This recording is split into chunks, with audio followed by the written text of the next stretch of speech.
이게 사실 투자에서는 진실이 딱 하나밖에 없습니다. 손실은 짧게, 수익은 길게. 이거 하나밖에 없거든요, 사실. 그 말은 뭐냐 하면은 우리가 투자를 하면은 이런 100번 투자를 했다 하면은 100번을 다 먹을 수도 없고 100번 다 깨질 수도 없습니다. 정말 내가 일부러 마음 잡고 내가 투자하는 거 무조건 다 이렇게 할 거야 해도 그거 못 읽거든요, 근데. 왜냐면 어쩌다 올라가 있는 게 있기 때문에. 그래서 그런 쪽으로 우리는 이길 때도 있고 질 때도 있는데 이길 때는 좀 많이 먹고 질 때는 좀 덜 깨져야 됩니다. 그거 하나만 하면 되는 거거든요, 사실.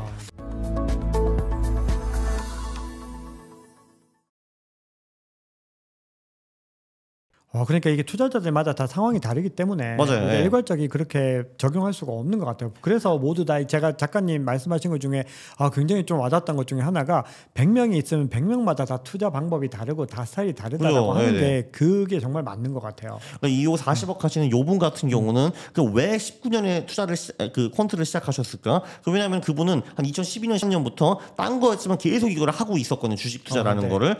근데 이제 안타깝게도 이제 대부분 투자자들 문제는 뭐냐 하면은 상승장이 막 쭉 올 때 이제 그때 공부를 시작을 하고 그럼 이제 퀀트라는 거 공부하는데 시간이 또 몇 개월은 걸릴 거 아니에요. 근데 그때 시작하면은 그때 상승장이 끝날 가능성이 매우 높은 거죠. 근데 이분은 원래 일상적으로 투자를 하셨기 때문에 좀 좋은 타이밍에 퀀트를 시작하실 수가 있었던 거죠. 그러니까 이게 투자를 좀 굉장히 긴 호흡으로 봐야 된다라는 것도 어떻게 보면 비슷한 얘기라고. 투자의 정석은 되게 간단해요. 상승장에는 투자를 진짜 해가지고 왕창 먹고 하락장에 그 돈을 다 뺀 다음에 공부를 하는 것이 맞는 거거든요. 대부분 사람들은 반대로 하죠. 상승장 공부를 하고 하락장 끝날 무렵에 투자를 시작해가지고 하락장 얼어 터지고 다시 안 해 한 다음에 상승장이 다시 굉장히 올라간 후에 다시 공부를 시작하고 이거 무한 반복. 계속 반복된다. 이게 악순환이. 그렇습니다. 네, 알겠습니다. 와, 너무 좋은 말씀 감사합니다. 자, 그럼 이제 지금부터는 아마 구독자분들께서 많이 관심 가지실 만한 이야기인데요. 그죠. 암호화폐잖아요. 비트코인과 이더리움을 비롯한 이 가상 자산으로도 퀀트 투자할 수 있을까? 저도 되게 궁금해서 제가 작가님한테 좀 여쭤보고 싶었어요, 사실 먼저. 근데 이렇게 저희 채널 출연해 주셔서 이렇게 다행히 이렇게 구독자분들께도 이 내용들을 소개시켜 드릴 수 있게 됐는데요. 자, 그러면 기본적으로 암호화폐를 이용한 퀀트 투자 큰 그림, 어떻게 하는 것이 좋은지 전체적인 어떤 결과를 좀 얘기해 줄 수 있을까요? 일단 저도 2018년에 암호화폐 책 하나 썼어요. 가상화폐 투자 마법 공식이라는 책을 썼고, 그리고 이제 내년에 제가 코인 책을 또 하나 낼 거예요. 이제 그 책을 좀 많이 대폭 업그레이드한 책을 이제 낼 거고요. 제가 당연히 오기 전에 이 책도 읽고 왔습니다. 당연히. 이제 한마디로 이걸 딱 보면은 이제 저희 둘이 다른 게 뭐냐면은 어떻게 보면 작가님은 좀 펀더멘탈 투자자라고 볼 수가 있어요. 펀더멘탈 가치 투자자라고 볼 수가 있고. 저는 이제 퀀트 투자자고요. 그럼 저희가 이제 가장 다른 게 이제 뭐냐 하면은 저는 코인의 펀더멘털을 보지 않습니다. 근데 이제 코인에는 확실한 게 존재합니다. 가격이라는 게 존재하거든요. 그 가격만 가지고도 무한한 전략을 만들 수가 있습니다. 그리고 코인에도 계절성이라는 게 뚜렷이 존재하는데, 근데 계절성부터 먼저 말을 해보면요. 이 책에도 나오긴 했는데 반감기라는 게 4년에 한번 오잖아요. 올림픽처럼. 그리고 지금 반감기가 3번이 왔고 지금 4차 반감기가 지금 눈앞에 와 있죠. 내년 4월이라고 하니까.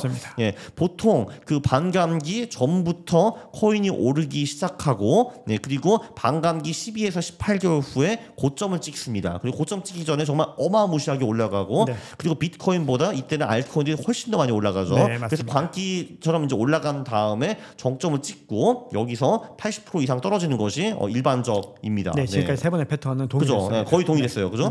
물론 이제 반감기가 오면 올수록 그 상승 폭은 좀 줄어들었죠. 이제 제가 알기로는 이제 첫 번째 반감기 전후에는 100배 이상 올라갔고, 그 다음에 20배 올랐고, 그 다음에 지난번에는 한 대여섯 배 오른 걸로 제가 기억을 하는데요. 6배 정도 올랐던 것 같습니다. 저는 그래서 이번에는 두세 배, 4배 정도 이제 기대를 하고 있는데, 그래도 그거 먹어도 어디야라고 저는 생각을 이제 하고 있죠.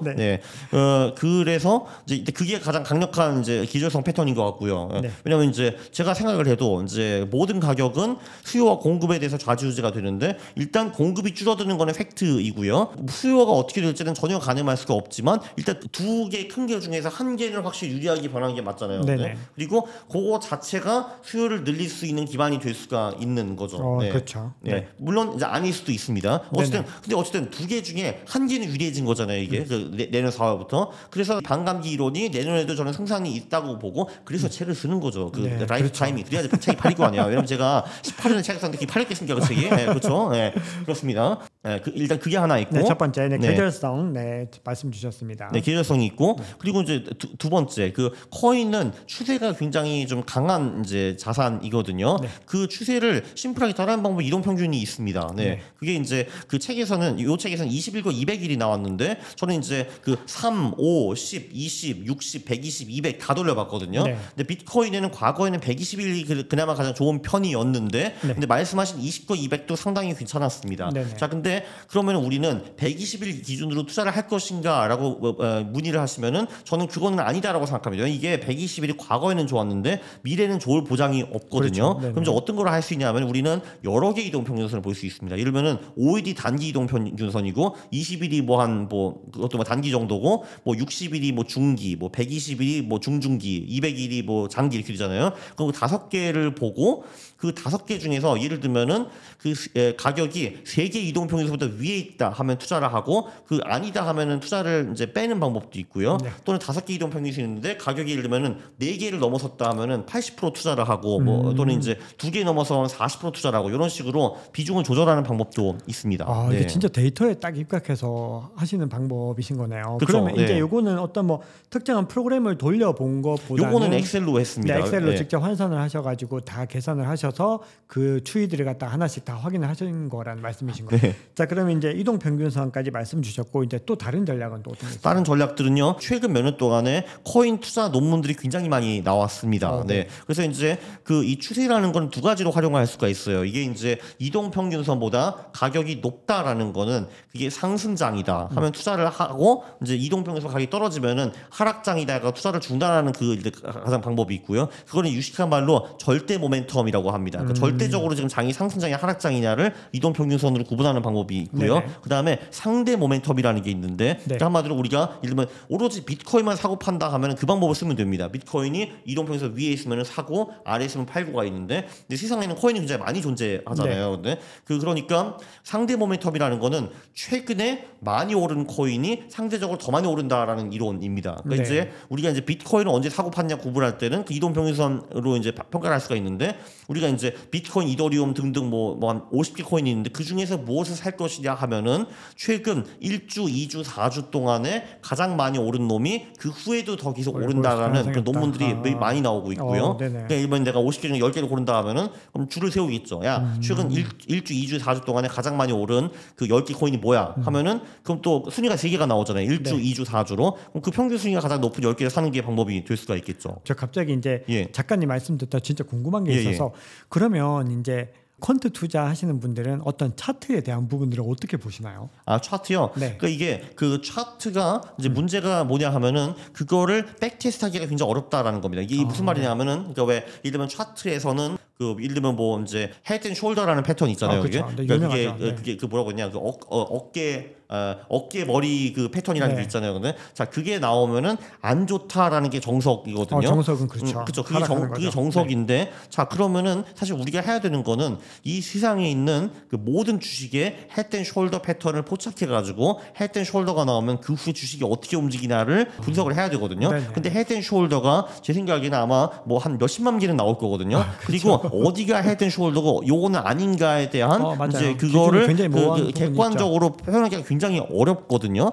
근데 훨씬 원칙적으로 우리는 그걸 해야 돼요. 헤드 앤 숄더 패턴 모든 걸 포착을 해가지고 그 50만 개를 다 잡고 그럼 우리가 이 시점에 투자를 했으면은 그 한 10만 번의 돈을 벌고 뭐 10만 번은 깨지고 30만 번 횡보다 이게 나와야 되거든요. 근데 그게 저는 이제 과학적인 투자라고 보는데 근데 보통 이거를 주장하시는 분들은 헤드 앤 숄더가 먹혔던 그 패턴만 가지고 와가지고 자, 봐봐 여기 지금 애플 차트 2014년 또 떨어졌지? 이렇게 보는 거거든요. 저는 그게 과학적이지 않다고 보거든요. 그래서 저는 이제 이 차트 투자에 대해서 신뢰가 좀 떨어지는 편인데 근데 요번에 제가 기발한 아이디어를 내가지고 콘테스트 대표를 또 조지고 있죠. 아마도 이제 어떤 게 가능하냐면요. 이제 우리가 그 특정 차트 패턴을 입력을 하고 야, 과거에서 요 패턴과 상관성이 0.9 이상인 그 구간을 다 찾아내 이런 게 가능하거든요. 그러면은 제가 이제 어제 그런 비슷한 영상을 올렸어요. 아마도 최근 1년, 2년, 3년에 코스닥, 코스피 패턴을 본 다음에 요거와 비슷한 구간이 과거에 언제 있었느냐? 그러면은 그 후에는 어느 정도 수익이 나왔는가? 요거를 분석을 했어요. 그러니까 그거는 근데 좀 툴을 개발을 해야 되거든요. 그건 아직까지 걸리겠죠. 이제 어떤 서비스를 하기에는 시간이 조금 더 필요하다. 걸리죠. 그죠. 근데 이제 그 이분이 이제 커스타 그거는 이제 도와주셔가지고 제가 영상을 어제 찍어서 올렸죠. 근데 결론은 최근 1년, 2년, 3년과의 패턴이 과거에 있었는데 그걸로 이때 보면은 커스피는 한두 분기 정도 더 남고 추락할 것 같고 커스닥은 지금도 에너지가 별로 없는 것처럼 보입니다. 이런 엇비슷한 패턴이 과거 나왔을 때 그 후에는 주식이 어떻게 움직였는가 보니까 그렇더라고요. 그래서 그 차트도 저는 데이터화할 수 있다고 봅니다. 그리고 만약에 데이터화를 해서 나오게 되면은 그거는 이제 퀀트 투자에 활용할 수 있다. 그렇죠. 할 수 있죠. 그렇죠. 우리가 이제 그냥 하나의 패턴을 가지고 과거의 하나의 사례 이렇게 찍는 거는 그렇죠. 그거는 말이 안 되는 거지만 이게 굉장히 많은 백데이터들을 가지고서 돌렸을 때는 가능하다.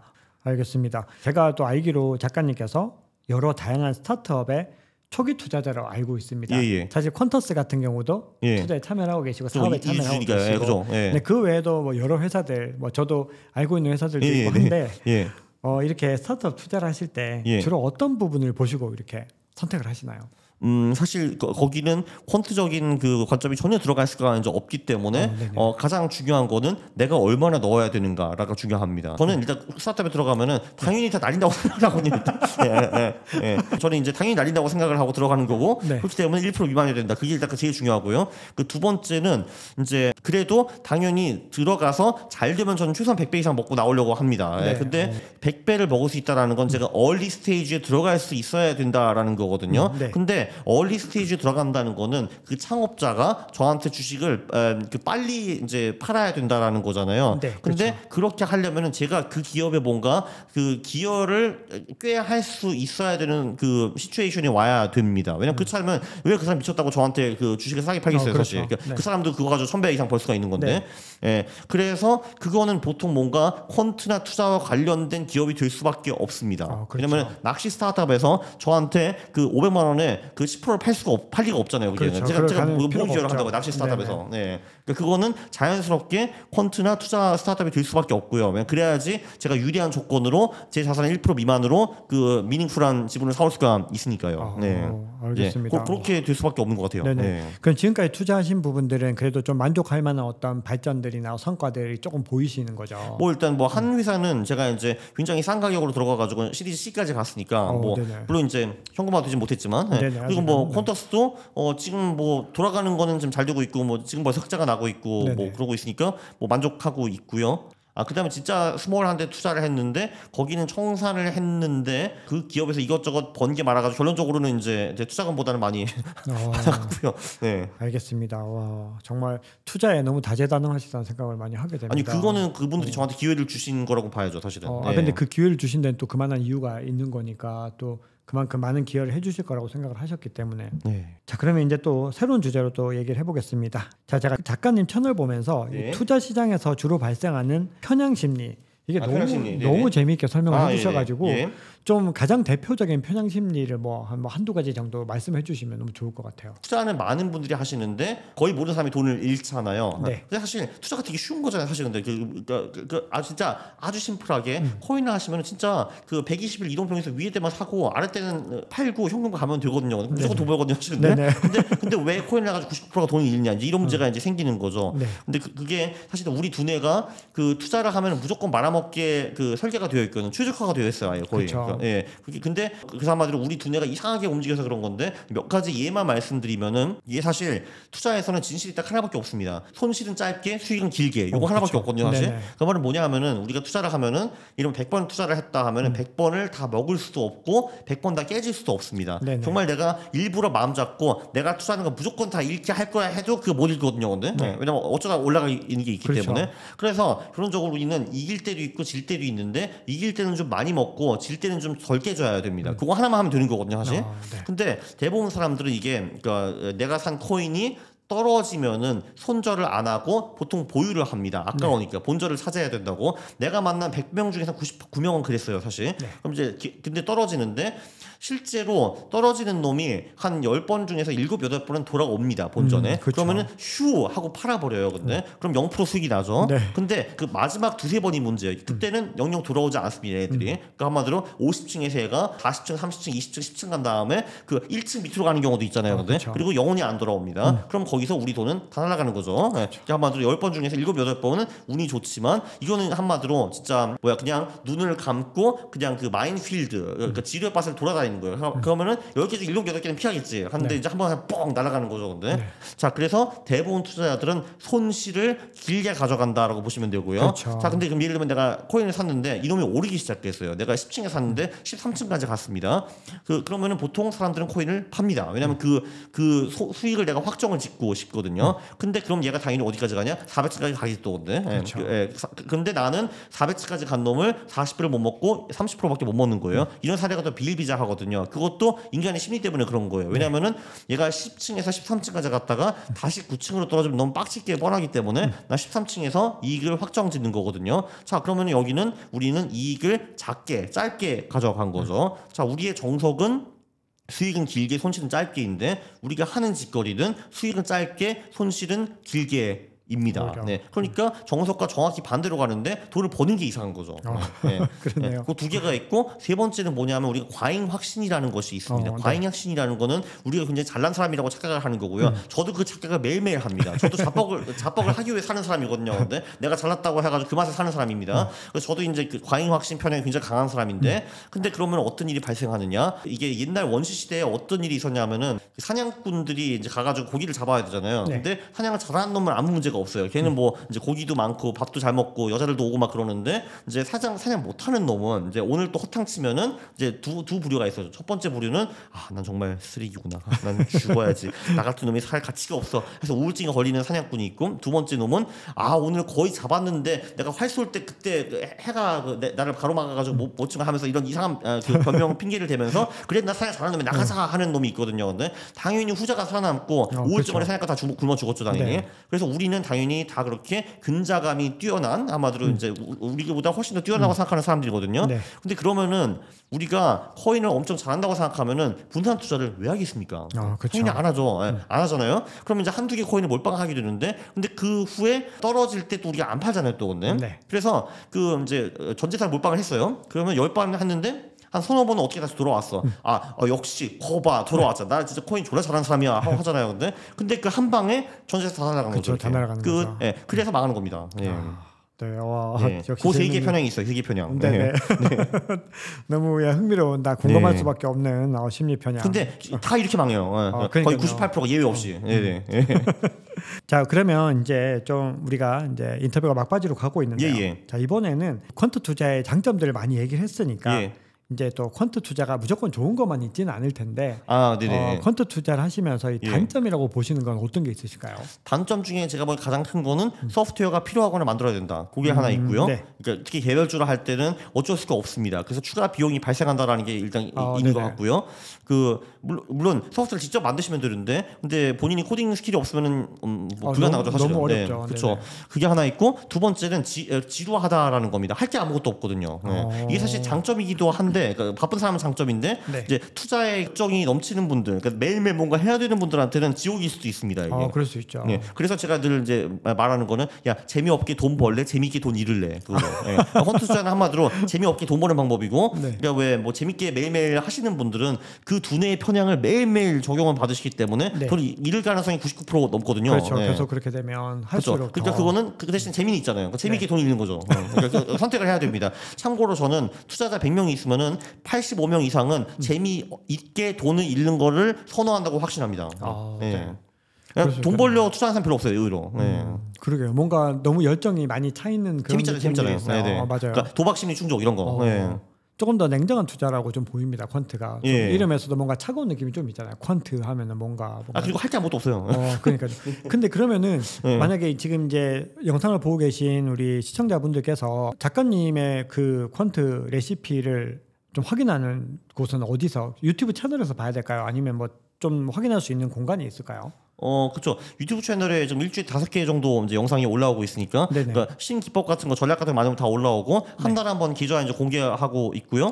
그럼 그 포트폴리오 아예 공개를 해주시는 건가요? 그렇죠. 이제 거기서 종목 가리고 이제 ETF는 이제 그 보여드리고 하고 있고, 그 코인도 이제 사고 팔고 하면 간간히 보여드리고요. 사실 뭐 최근에 한 번 사고 그 후에는 아무것도 안 했지만, 그리고 그렇죠. 단기 전략들도 몇 개 있거든요. 그래서 뭐 그런 것도 이제 하면은 자 이제 나스닥 숏 답니다 하고 그런 것도 하고 그러죠. 그러면 우리 이제 투자자들이 투자자들이 이제 전체적으로 어떤 방향인지는 알겠는데 이제 내가 만약에 퀀트 투자를 지금 시작했다 이렇게 했을 때 내가 이제 퀀터스 프로그램에 앉았을 때 가장 먼저 해야 하는 거 그거는 뭐 어떤 것부터 시작을 해야 되나요? 정말 아무것도 없는 백지 상태 사람이 이제 정말 지금 강의만 들었다 했을 때 이제 유튜브에 제가 그 콘텐츠 들어가가지고 자 이 전략은 이렇게 만듭니다 하는 영상들이 꽤 많이 있기는 한데 제 생각인데 요 책이라든지 아니면 이제 콘텐츠 투자 무작정 따라하기 이제 거기도 이제 콘텐츠 내용이 나오기 때문에 이제 그 책을 한번 보는 것이 저는 낫다고 생각을 합니다. 왜냐하면 그러면은 한마디로 이제 지금 이 양반이 뭘 하는가가 좀 아무래도 좀 이제 그림이 이제 들어오고 그러면 이제 눌러도 이게 도대체 뭔가 이걸 알 수가 있으니까요.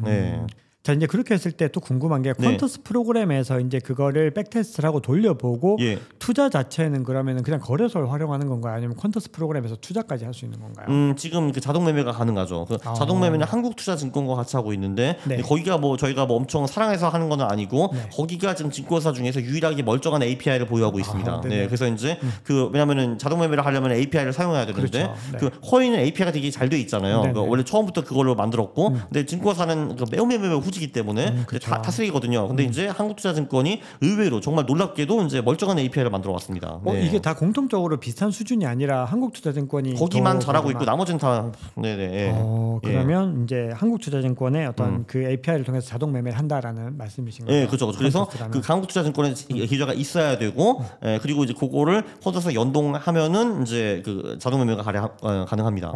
알겠습니다. 네, 자 그러면 이제 마무리로 이제 한 가지 정도만 퀀트에 대해서 더 이제 질문을 드리면, 자 퀀트 투자를 할 때 이 투자자들이 지켜야 하는 어떤 원칙, 규칙 같은 것들이 좀 있을 것 같아요. 퀀트요? 네, 퀀트 투자를 할 때 이제 초보 투자자들의 기준으로 해서 가장 이제 유념해야 되는 규칙들 몇 가지만 알려주시면. 제가 보기에는 제일 중요한 게 그냥 그 레시피를 그대로 따르는 것이 중요합니다. 그대로. 그러니까 이것도 사람의 편향이긴 한데 본인이 뭔가 추가하면은 그 이 일이 더 나아진다고 착각하는 편향이 되게 강해요. 근데 제가 사실 그 여쭤보려고 그래서 그러니까 왠지 뭔가 계속 제가 작가님의 레시피를 여쭤본 게 그거를 건드렸을 때 얻는 그 피해가 더 클 것 같다는 생각을 좀 했거든요. 맞아요. 대부분 그래요. 네, 맞아요. 두 번째는 이게 기본적으로 퀀트 투자를 처음 시작하는 사람한테 시장이 수익률을 잘 안 내주더라고요. 그거 제가 이유를 밝혔는 게 왜냐면은 이게 우리가 그 40억 그분처럼 2019년에 투자했으면 좋았는데 대부분의 경우는 우리가 상승장 쭉 할 때 공부를 시작하고 그 끝날 때 이제 투자를 시작하는 경우가 많잖아요. 그런데 그 경우에는 이제 전략이 좋은데도 불구하고 그 일시적인 손실이 나가지고 이걸 영영 포기하고 가시는 분들이 많은데 이게 어떻게 보면은 시장이 투자자한테 주는 인내심 시험인 것 같아요. 이게 보통 제가 어느 정도 데이터를 모아보니까 한 6개월 정도 계속 비실거리고 15에서 20% 정도 손실이 누적되면은 대부분 사람들이 때려치고 도망가요. 자, 근데 이제 그렇게 했을 때 리밸런싱을 할 때 그 리밸런싱을 하는 그 상황들에 대해서도 계속해서 그러면 따라서 리밸런싱을 해야 되는 건가요? 그렇죠. 그러니까 기기적으로 똑같이 해야 되는 거죠. 그 상황에. 계속해서 그 상황에 맞게 가장 맛있는 레시피로 계속해서 해줘야 된다는 그렇죠. 알겠습니다. 와, 오늘 콘트에 대해서 굉장히 좀 뭔가 지적인 어떤 외연이 넓혀지는 그런 느낌을 많이 받았습니다. 진짜 한번 제가 일정 부분의 또 물량들은 콘트 투자를 반드시 해야 되겠다 이런 생각을 하게 됐는데요. 제가 한번 좀 찾아뵙겠습니다. 알겠습니다. 와, 오늘 정말 좀 숨가쁘게 너무 좋은 얘기들을 많이 들었습니다. 너무 오늘 좋은 말씀 많이 해주신 작가님 너무 감사드리고요. 자, 마지막으로 투자와 관련해서 저희 구독자분들께 당부 말씀 한마디 부탁드리겠습니다. 수익은 길게, 손실은 짧게. 마지막까지 이펙트 있는 마무리였습니다. 네, 지금까지 강원국 작가님과 심도 깊은 이야기를 나눠봤습니다. 아마 구독자, 시청자 여러분들께 새로운 시선을 주고 또 큰 도움이 되셨을 거라고 생각을 합니다. 자, 이렇게 긴 시간 동안 유익한 사이트 많이 나눠주신 작가님께 감사 인사드리겠습니다. 감사합니다. 다음에 또 뵙겠습니다. 뵙겠습니다.